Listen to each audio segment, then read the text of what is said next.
예배가 끝나고 로비에서 목사님이 교인들과 인사를 나누고 있었습니다. 한 교인이 목사님과 악수를 나누면서 말했습니다. 목사님, 설교 감사했습니다. 목사님은 아인슈타인보다 더 뛰어난 분임에 틀림없습니다. 목사님이 우쭐해졌습니다. 그 천재 아인슈타인과 비교해서 자기가 더 뛰어나다 그러니까 기분이 좋아졌습니다. 아이고, 무슨 그런 말씀을 하십니까? 형제님 고맙습니다. 저녁에 집에 돌아와서 아까 그들은 들은 그 칭찬이 떠올랐습니다. 그런데 대체 아인슈타인보다 뛰어나다는 뜻이 도대체 무슨 뜻인가? 한 주 내내 생각해도 그 이유를 알 수가 없었습니다. 다음 주가 되었을 때 그 성도에게 물었습니다. 혹시 지난주에 제가 아인슈타인보다 더 뛰어나다고 하신 말씀이 무슨 뜻이었습니까? 교인이 대답했습니다. 네. 아인슈타인의 박사의 말을 이해하는 사람은 전 세계 10명밖에 안 되었다고 합니다. 그런데 목사님의 설교를 이해하는 사람은 우리 교회에 한 사람도 없는 것 같더라고요. 그랬습니다. 아마 오늘 이 설교를 듣고 여러분이 제게 대하여 그런 판단을 하실지도 모릅니다. 왜냐하면 오늘 이 본문은 성경에서 해석하기 가장 어려운 구절 중에 하나이기 때문입니다. 말씀을 펼쳤을 때 도대체 이 상징하는 표현들이, 이 표현 상징들이 무슨 의미인지 아무리 봐도 꼭 난수표를 보는 것 같이 그냥 막막했습니다. 6절에서 8절 말씀을 한번 보시겠습니다. 이는 물과 피로 임하신 이시니 곧 예수 그리스도시라. 물로만 아니요 물과 피로 임하셨고 증언하는 이는 성령이시니 성령은 진리니라. 증언하는 이가 셋이니 성령과 물과 피라. 또 이 셋은 합하여 하나이니라. 이게 무슨 뜻일까요? 이는 물과 피로 임하신 이시니 곧 예수 그리스도시라. 예수님 물로 임하셨고 피로 임하셨습니다. 이것을 성령이 증언하신다고 그랬습니다. 성령과 물과 피 이 셋은 합하여 하나라. 무슨 뜻이겠습니까? 어떤 암호 같은 것이겠습니까? 그러나 말씀을 묵상하고 또 읽고 하는 중에 이건 아주 정확하고 분명한 복음 메시지를 압축해 놓은 것이다 하는 것을 깨닫게 되었습니다. 한마디로 말하면 예수님이 누구시냐 하는 것입니다. 예수님은 참 하나님이시고 예수님은 또한 참 사람이시다 하는 것입니다. 이것을 사도 요한은 물과 피로 임하셨다라고 표현하고 있는 것입니다. 예수님이 물로 오셨다는 것은 예수님께서 물 세례를 받으셨다는 것을 말하는 것입니다. 예수님은 하나님이시지만 사람이 되셨습니다. 그래서 세례 요한에게 가셔서 물 세례를 받으셨습니다. 여러분 아시는 것처럼 요한은 예수님과 비교할 때 나는 그분의 신발끈을 묶고 푸는 것조차도 감당하지 못하겠노라고 예수님 앞에서 부복을 한 사람입니다. 무릎을 꿇은 사람입니다.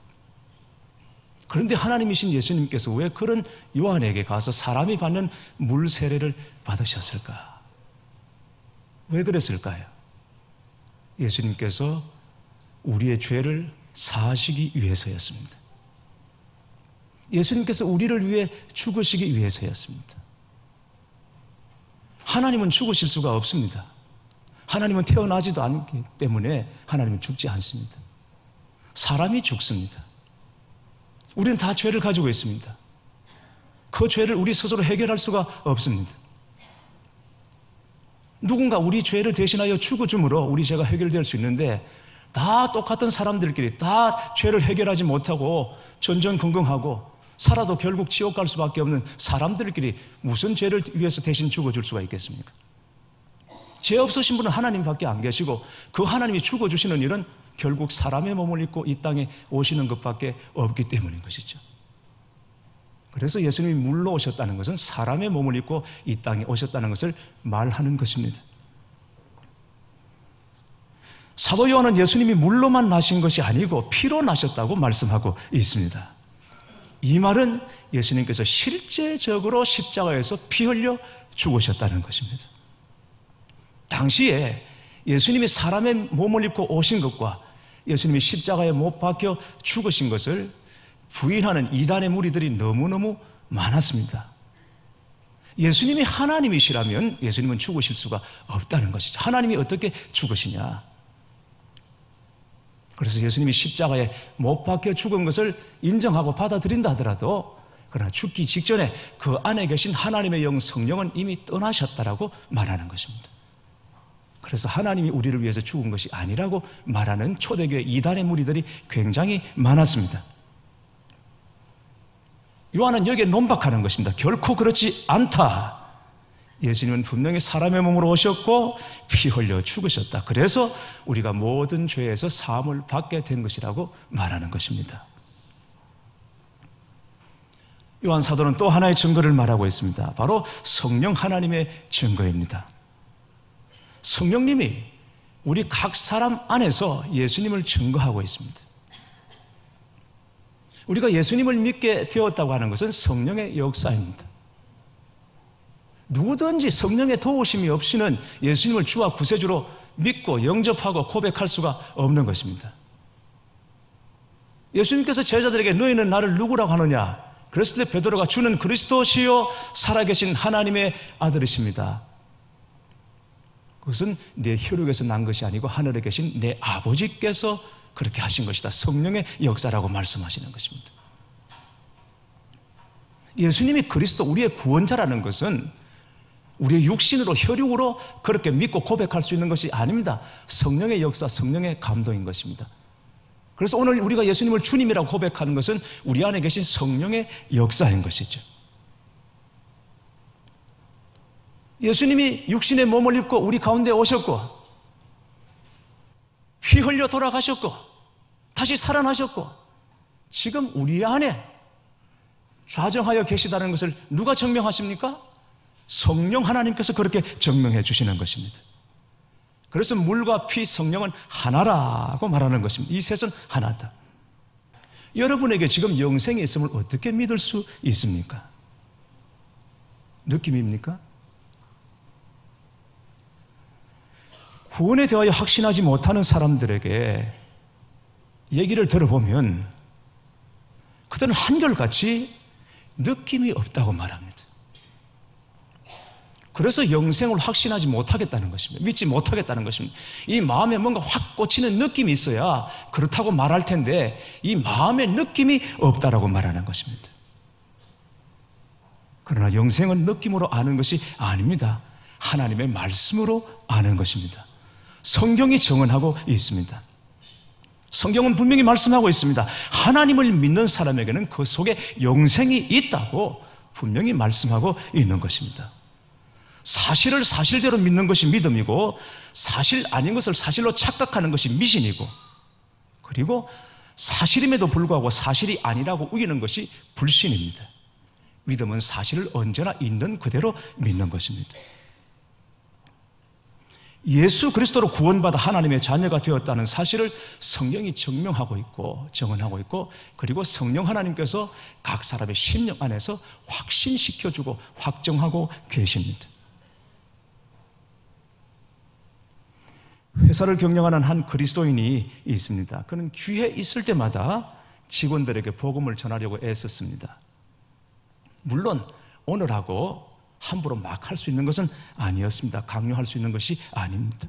다만 섬기는 마음으로 최선을 다했습니다. 그런데 한 남자 직원에게 복음을 전하기가 정말 힘들었습니다. 복음 전할 때마다 성경이 이게 다 지은 얘기처럼 들리지 이게 하나님의 말씀으로 들리지 않는다고 말하는 것입니다. 성경이 믿어지지 않는다고 그러는데 어떻게 예수님을 믿겠습니까? 그래서 마음으로 그를 위해 늘 기도하고 있었습니다. 그러던 어느 날 이 직원이 갑자기 급한 일이 생겨 돈이 필요하다고 가부를 해달라고 요청을 했습니다. 그래, 가부를 해줄 테니 오늘 밤 12시에 우리 집으로 찾아오라. 그리고는 요청한 금액과 함께 주소를 적은 쪽지를 종이 쪽지를 건네 주었습니다. 이 남자 직원은 약속 시간에 맞춰서 집으로 왔습니다. 사장이 기다리고 있다가 그를 맞았습니다. 그리고는 말합니다. 아니, 이 늦은 시간에 무슨 일로 나를 찾아왔는가? 무슨 말씀이십니까? 밤 12시에 찾아오라고 말씀하지 않았습니까? 그리고 오면 약속한 갚을 금액을 주신다고 말씀하지 않았습니까? 내가 언제 그런 얘기했냐? 그랬더니 이 직원이 호주머니에서 부시럭부시럭 종이를 꺼내 놓습니다. 낮에 사장이 적어준 그 쪽지입니다. 갚을 금액과 함께 주소가 적힌 쪽지입니다. 이렇게 보십시오. 이렇게 오면 주겠다고 금액과 주소까지 적어주지 않았습니까? 그때 사장이 말합니다. 당신은 내가 적어준 이 쪽지 하나는 그렇게 철석같이 믿으면서 하나님의 말씀인 성경은 어떻게 그렇게 믿지 못하느냐고 그 자리에서 호통을 치고는 다시 한번 복음을 전했다고 합니다. 교회 여러분, 여러분에게 어떤 느낌이 없어도 상관이 없는 것입니다. 구원과 영생은 여러분의 기분과는 아무런 관계가 없습니다. 감정의 문제가 아닙니다. 경험도 절대적인 것이 아닙니다.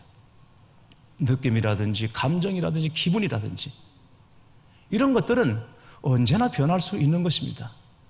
경험도 어제 있다가 오늘 없을 수도 있습니다. 다만 변하지 않는 것은 오직 하나님의 말씀뿐입니다. 성경이 우리에게 어떻게 증언하고 있는지를 여러분 주목해 보셔야 합니다. 12절에 아들이 있는 자에게는 생명이 있고 하나님의 아들이 없는 자에게는 생명이 없느니라. 예수님을 믿음으로 우리 안에 영원한 생명, 예수님의 생명이 들어오게 됩니다. 영생입니다. 영생. 아유, 그 영생 지구에서 어떻게 삽니까? 몰라서 하는 말입니다. 13절 말씀을 보시면 사도 요한은 우리에게 이 사실을 알게 하려고 요한 서신을 썼다고 말하고 있습니다. 내가 하나님의 아들을 믿는 너희에게 이것을 쓰는 것은 너희로 하여금 너희에게 영생이 있음을 알게 하려 함이라. 이 영생, 이 생명으로 살아가는 사람은 세상을 이기는 자가 되는 것입니다. 그리스도인은 어둠 가운데서 죽었다가 예수님을 믿고 새 생명을 얻어서 다시 살아난 사람들입니다. 이것을 거듭남이라고 하고 중생이라고 말하는 것입니다. 제2의 인생, 재창조입니다. 이전의 삶이 아닙니다. 예수님을 믿고 나면 전혀 새로운 인생을 살게 되는 것입니다. 주님께서 새롭게 우리를 창조해 주신 것입니다. 첫 번째 창조의 몸을 입고 우리는 실패했고 죄 가운데 우리는 빠졌습니다. 그런데 예수님으로 말미암아 우리를 다시 살려주셨고 재창조하셨고 그 안에 새로운 생명, 제2의 생명을 부어넣어 주셔서 우리가 바로 그 삶을 살고 있는 것입니다. 거듭남의 순간에 드라마 같은 어떤 극적인 현상이 없었다 하더라도 그것이 또 언제 어떻게 일어났는지를 알 수 없다 하더라도 우리 안에 영생이 있는 것은 확실한 것입니다. 왜 그렇습니까? 믿는 자에게 예수님의 생명이 있다고 성경이 말씀하고 있기 때문인 것입니다. 이 생명을 얻은 사람은 궁극적으로 세상을 이기는 사람들이 됩니다. 왜 그렇습니까? 예수님께서 죽음의 권세를 이기셨기 때문인 것입니다. 세상을 이기셨기 때문인 것입니다. 세상을 이긴 사람은 세상을 두려워하지 않습니다. 세상에 끌려가지 않습니다. 세상을 보는 눈이 달라지게 되는 것입니다. 예수님의 생명으로 사는 사람들은 어떤 사람입니까? 히브리서 11장 38절에 이런 사람은 세상이 감당하지 못하느니라. 예수 믿어 그 안에 예수님의 생명이 있는 사람, 그래서 예수 생명으로 살아가는 사람은 세상이 감당하지 못하는 사람이라고 말하고 있는 것입니다. 세상이 감당하지 못하는 사람, 여러분 얼마나 놀랍고 도전적인 말입니까? 부족하고 연약하고 초라하고 보잘것없는 것 같아도 결정적으로 저와 여러분에게서 나타나는 것은 예수님이십니다. 세상 가운데 결정적일 때 우리의 연약함으로 드러나지 않고 부족함으로, 나약함으로, 초라함으로 드러나지 않게 하실 것입니다. 우리 안에 계신 예수님께서 세상을 이기는 자로 우리를 드러내 주실 것입니다. 세상을 이기신 주님이 우리 안에 계시기 때문입니다. 우리가 감사하는 것이 무엇입니까? 교회 여러분, 우리 성도들의 간증을 들어보십시오. 특히 세례받는 성도들의 간증을 들어보면 기가 막힌 이야기를 토해내지 않습니까? 아마 복음학교에 다녀오신 분들은 아실 것입니다. 거기 앉아있다 보면 이러고도 우리가 사람인가 싶을 만큼 너무너무 두렵습니다. 그런데 더 놀라운 일은 그런 중에 있는 하나님, 우리를 하나님께서 사랑하시고 찾아와 주셨다는 것입니다. 오히려 거기에 더 큰 은혜가 있더라는 것입니다. 우리를 정죄하시거나 심판하시지 않고 이건 정말 사람이 아니다, 그런 생각으로 괴로워하고 있는 바로 그때, 그런 중에도 주님이 우리를 찾아와 주시고 우리를 사랑하시고 건져주셔서 새로운 생명으로 살아가게 하시더라는 것이죠. 여러분, 그랬으면 사람이 좀 변해야 되잖아요. 응? 좀 바뀌어야 되잖아요. 그랬으면 180도는 아니어도 어느 정도는 각도가 좀 기울어야 하지 않겠습니까? 그런데 아닙니다. 나름대로 신앙생활 오래 했고 열심히 한다고 자부하지만 별로 변한 게 없습니다. 그런 우리를 보시고 그럼에도 불구하고 주님은 억울해하시거나 후회하지 않으시더라는 것입니다. 여전한 사랑으로 우리를 바라봐 주시고 영원한 생명으로 우리 안에 함께 동거하기를 기뻐하고 계시다는 것입니다. 교회 여러분, 바로 여기에서 세상이 감당할 수 없는 능력이 나오는 것입니다. 믿으시기를 축복합니다. 그리스도인이라고 실패가 없습니까? 고난이 없습니까?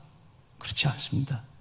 시험도 있고 고난도 있고 살아가다 보면 우리가 미혹도 받고 유혹도 다 받죠. 세상이 흔들리면 흔들리고 휘청거리기도 합니다. 그러나 궁극적으로 우리가 진짜 믿음으로 살아간다면 궁극적으로 우리는 세상이 주는 것으로만 살지 않고 세상의 자랑으로 인생의 낙을 삼지 않기 때문에 세상이 우리를 주장하지 못하는 것입니다. 비록 고난이 있고 시련이 있고 실패가 있는 것 같아도 나중에 보니까 그게 오히려 간정이 되고 찬송이 되고 승리가 되고 우리 인생의 향기가 되더라는 것입니다. 빌립보서 4장 10절에서 13절 말씀을 보면 사도 바울은 여기에 대하여 확신을 가지고 우리에게 이렇게 간증하고 있습니다. 내가 주 안에서 크게 기뻐함은 너희가 나를 생각하던 것이 이제 다시 싹이 나미니 너희가 또한 이를 위하여 생각을 하였으나 기회가 없었느니라. 내가 궁핍함으로 말하는 것이 아니니라. 어떠한 형편에서든지 나는 자족하기를 배웠노니 나는 비천에 처할 줄도 알고 풍부에 처할 줄도 알아 모든 일 곧 배부름과 배고픔과 풍부와 궁핍에도 처할 줄 아는 일체의 비결을 배웠노라. 그리고 우리가 좋아하는 말씀, 내게 능력 주시는 자 안에서 내가 모든 것을 할 수 있느니라. 바울은 주 안에서 크게 기뻐한다고 말합니다. 크게 기뻐한다고 했습니다. 그런데 지금 바울의 현실은 복음을 전하다가 빌립보 감옥에 갇혀서 아무것도 할 수 없는 처지입니다. 그러한 때에 빌립보 교회 성도들이 위문품을 모아서 에바브로디도를 통해서 그 위문품을 감옥에 갇혀있는 바울에게 전달해 주었습니다. 아마 사식이나 영치금을 넣어 주었을 것입니다. 빌립보 교회 성도들의 사랑과 정성에 바울은 큰 기쁨을 얻었습니다. 그래서 먼저 성도들에게 교마음을 표합니다. 그러나 바울은 자기가 진짜 기뻐하는 이유가 무엇인지를 밝히고 있습니다. 그것은 성도들이 모아준 어려운 가운데 감옥에 갇혀있는 자신을 위해서 사식을 넣어주고 영치금을 넣어준 그 사랑과 정성 때문이 아니라 자기가 진짜 기뻐하는 이유는 어떤 형편에서도 자족하기를 배운 것 때문에 그는 기뻐한다고 말하고 있는 것입니다. 하나님은 바울을 궁핍한 상황 가운데 처하게도 하시고 때로는 풍족한 환경에 거하게도 하셨습니다. 배부를 때가 있는가 하면 배고플 때도 있었습니다. 그러나 그 어떤 상황에서도 자족하게 되는 일체의 비결을 배웠다고 말하고 있습니다. 사실 우리가 가지고 있는 문제의 대부분은 바로 여기에 있는 것입니다. 정말 그렇습니다. 왜 기도 응답이 없으신가?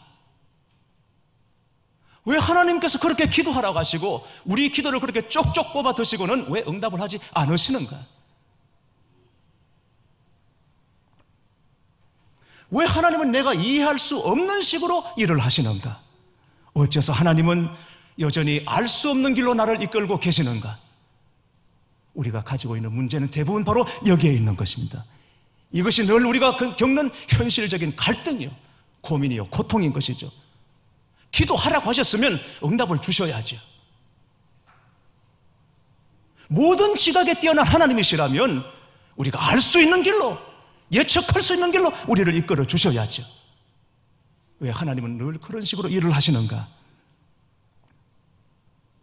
그러나 사도 바울은 풍부함에도 궁핍함에도 배부르고 배고픔에도 자족할 수 있었던 것은 그가 우리와 다른 특별한 사람이어서가 아니라 그가 하나님 안에, 예수 안에 있었기 때문인 것입니다. 여러분, 바울 서신을 보십시오. 다 읽기 어려우면 바울 서신의 앞부분을 찾아서 보시기 바랍니다. 바울이 쓴 서신의 대부분은 감옥에서 쓴 옥중 서신입니다. 말씀드린 빌립보서도 그렇고 골로새서 등등의 서신들을 보시면 앞에 인사하는 부분이 있습니다. 거기 보면 바울은 옥에 갇혀 있을 때 단 한 번도 내가 옥에 갇혔다라고 말하지 않습니다. 내가 옥에 갇혀서 지금 개고생한다고 말하지 않았습니다. 어떻게 말합니까? 주 안에서 갇힌 나 바울이라고 말하고 있는 것입니다. 환경이 그를 가두지 못합니다. 환경이 그를 주장하지 못합니다. 왜 그렇습니까? 그 환경이 자기를 주장하기 전에 먼저 주 안에 갇혔기 때문인 것입니다.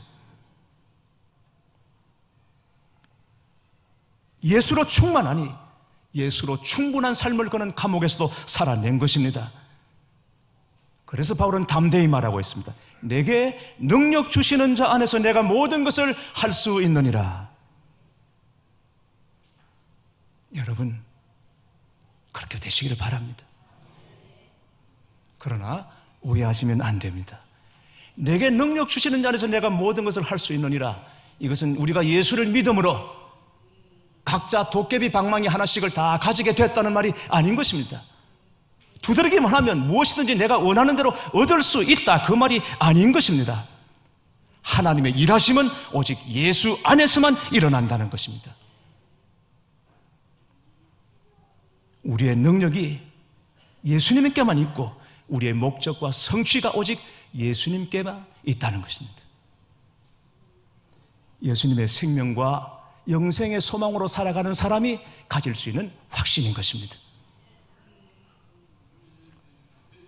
살아가면서 인생이 억울하다고 말하는 분들이 참 많습니다. 요즘 그런 분들 많이 봅니다. 여러분들도 여러분의 인생이 억울하십니까? 그럴 수 있습니다. 저는 기도합니다. 여러분의 억울한 것들을 주께서 신원해 주시기를 기도합니다. 그러나 여러분, 인생 살아가면서 진짜 억울한 것은 무엇입니까? 하나님의 생명, 영생이 우리 안에 있음에도 불구하고 그 영생으로 살아가지 못하는 성도들이 진짜 억울한 것입니다. 그 엄청난 생명이 지금 우리 안에 있습니다. 실로 놀라운 것입니다. 세상이 어떻게 해볼 수 없는 생명인 것입니다. 세상이 어떻게 할 수 없는 능력인 것입니다. 그걸 가졌음에도 불구하고 그 생명으로 살아가지 못하고 있다면 살았으나 중환자실에 갇혀있는 것과 같은 것입니다. 억울한 일입니다. 벗어나고 풀려나게 되기를 주님의 이름으로 축원합니다.